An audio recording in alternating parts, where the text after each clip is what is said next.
Iran के UAE पर हमला करने पर भड़के पीएम मोदी। पुतिन को सता रहा हत्या और तख्तापलट का डर। केपी ओली के रास्ते चल रहे पीएम बालिन शाह। ट्रंप की धमकी, ईरान को नक्शे से मिटा देंगे। ट्रंप के मिशन में दक्षिण कोरिया को हो जाना चाहिए शामिल।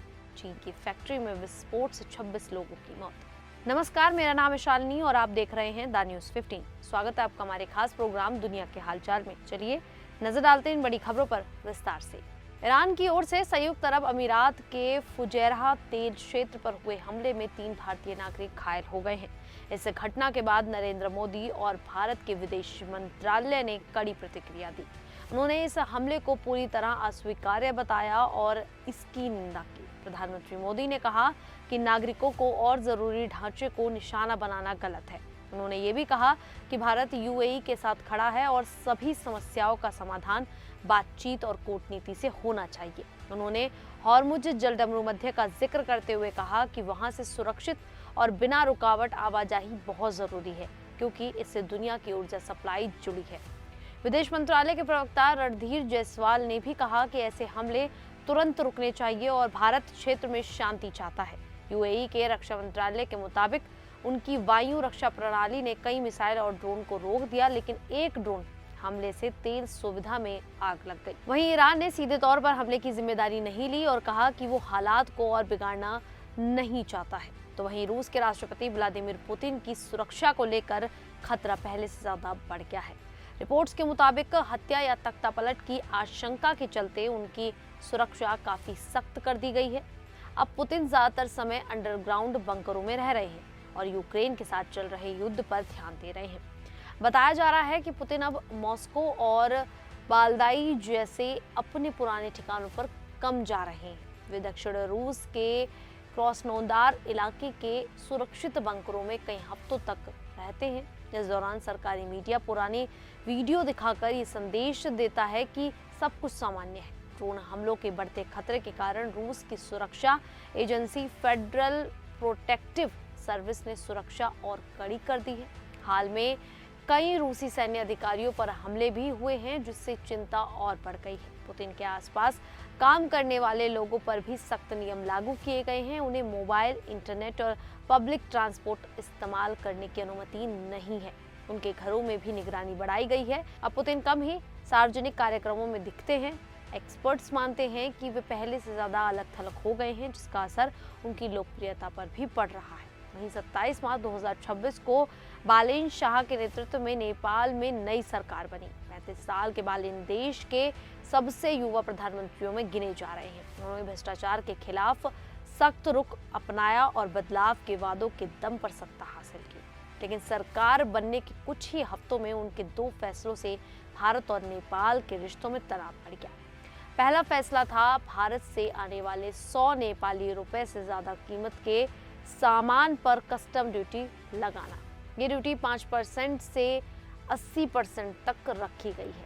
पहले बॉर्डर पर लोग आसानी से सामान ले जाते थे, जिससे उन्हें सस्ता सामान मिलता था। अब इस फैसले के खिलाफ नेपाल के सीमावर्ती इलाकों में लोग विरोध कर रहे हैं। दूसरा विवाद कैलाश मानसरोवर यात्रा को लेकर हुआ। भारत ने यात्रा के लिए लिपुलेख और नाथुला रूट का ऐलान किया, जिस पर नेपाल ने आपत्ति जताई। नेपाल का दावा है कि ये क्षेत्र उसका हिस्सा है, जबकि भारत ने इस दावे को खारिज कर दिया। इससे पहले केपी शर्मा ओली भी भारत के खिलाफ ऐसे मुद्दे उठा चुके हैं। अब बालिन शाह के फैसलों से दोनों देशों के रिश्ते फिर से तनाव में आ गए हैं। वहीं अमेरिकी राष्ट्रपति डोनाल्ड ट्रंप और ईरान के बीच तनाव तेजी से बढ़ गया है। ट्रंप ने चेतावनी दी है कि अगर ईरान ने अमेरिकी जहाजों पर हमला किया तो उसे धरती के नक्शे से मिटा दिया जाएगा। उन्होंने ये बयान एक इंटरव्यू के दौरान दिया, जिससे दोनों देशों के बीच जुबानी जंग और तेज हो गई। ये विवाद हॉर्मुज जलडमरू मध्य को लेकर है, जो दुनिया के सबसे महत्वपूर्ण तेल मार्गों में से एक है। ट्रंप का कहना है कि ईरान ने इस रास्ते से गुजर रहे अमेरिकी जहाजों पर हमला किया है। इसी वजह से उन्हें प्रोजेक्ट फ्रीडम शुरू करने की बात कही, ताकि इस रास्ते को फिर से सुरक्षित बनाया जा सके। ट्रंप ने दावा किया कि अमेरिकी सेना ने ईरान की कुछ तेज नावों को निशाना बनाया है। वहीं ईरान ने इन आरोपों को खारिज किया और पलटवार किया। ईरान के विदेश मंत्री अब्बास अराक्ची ने अमेरिका को चेतावनी दी कि वो हालात को और ना बिगाड़े। ईरान के अन्य नेताओं ने भी अमेरिका पर तनाव बढ़ाने का आरोप लगाया। साथ ही ईरान ने यह भी कहा कि उनकी ओर से अभी जंग शुरू ही नहीं हुई है।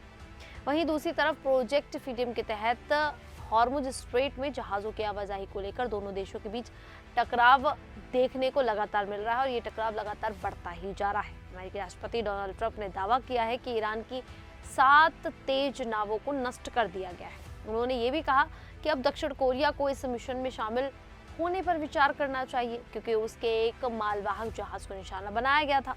दूसरी ओर ईरान की मीडिया रिपोर्ट्स के अनुसार उसने एक अमेरिकी नौसैनिक जहाज पर 2 मिसाइलें दागी जिससे जहाज को नुकसान हुआ। हालांकि अमेरिकी सेंट्रल कमांड ने इन दावों को खारिज कर दिया और कहा कि उनके किसी जहाज पर हमला नहीं हुआ है।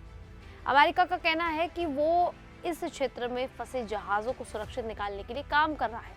वहीं ईरान ने चेतावनी दी है कि उसकी सीमा में आने वाले जहाज नियमों का पालन करें। कुल मिलाकर हालात काफी ज्यादा तनावपूर्ण है। अगर स्थिति नहीं सुधरी तो इसका असर वैश्विक व्यापार और तेल की कीमतों पर पड़ सकता है। वहीं चीन के हुनान प्रांत में एक बड़ा और दर्दनाक हादसा हुआ है। यहाँ ल्यूयांग शहर की एक पटाखा फैक्ट्री में जोरदार विस्फोट हो गया। इस हादसे में 26 लोगों की मौत हो गई जबकि 61 लोग घायल हो गए हैं। धमाका इतना तेज था कि कई किलोमीटर दूर तक इसकी आवाज और असर महसूस किया गया।